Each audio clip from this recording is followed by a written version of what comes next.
大家好，我们是双色工坊。那简单来介绍一下我们卖场里面的光剑。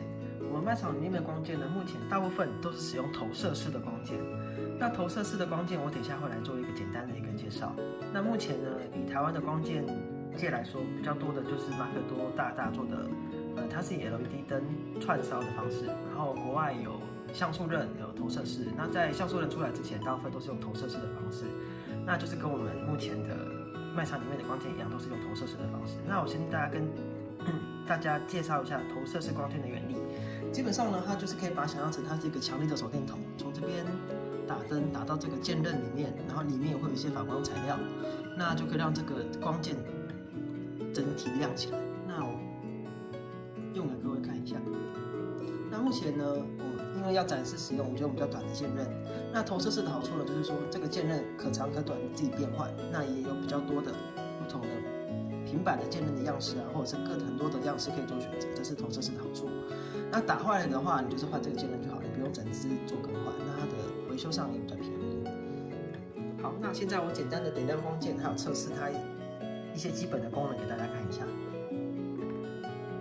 看一下点亮光剑。那目前我们因为拍影片的需要，我就是把剑刃换成短一点的。那购买的话，我们都是会附上一般的标准的92公分的剑刃。那剑刃的长度有任何需求的话，我们都是可以做刻字的。那这是它挥舞的音效，非常灵敏，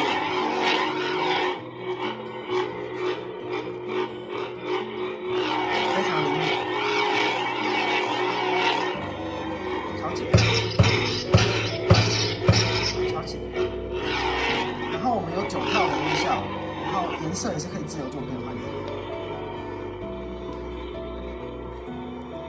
颜色、紫色，那基本上各种颜色都可以。那等到挑到自己喜欢的颜色之后，再按确认就可以了。那就固定在你挑选的颜色。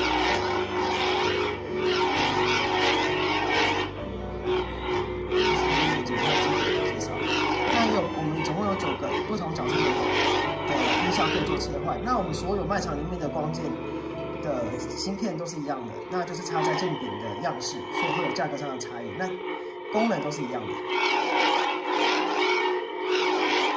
好，那我关起光剑。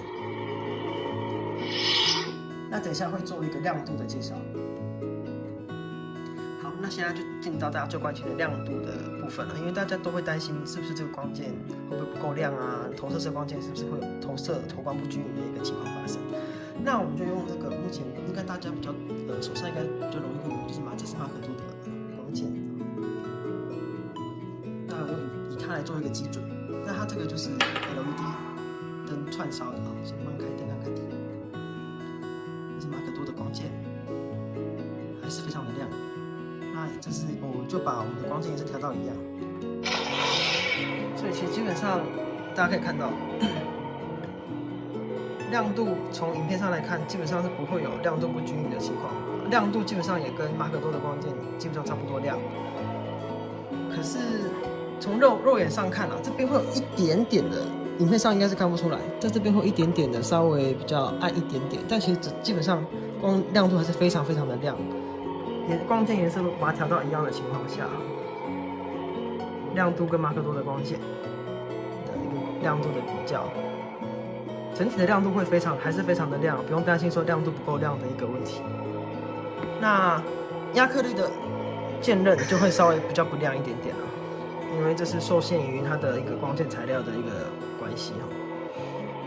大家可以看一下，所以我们卖场的光剑还是非常非常亮的，所以大家不用担心说，投射式光剑可能会有一些亮度不均匀的一个问题。好。那等下会进到一些效果的一个测试。好，那现在来做在暗的环境下的亮度测试。挥舞的音效，我们的挥舞音效非常灵敏。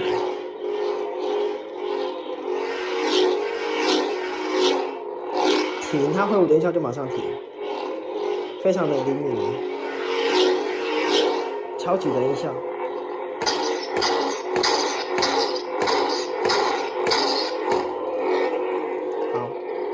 变色，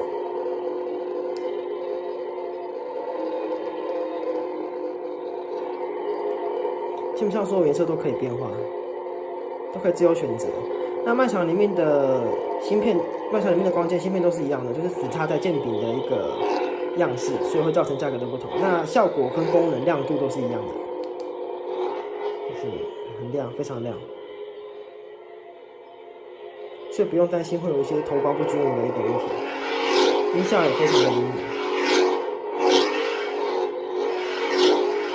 那有9套的角色音效可以做更换。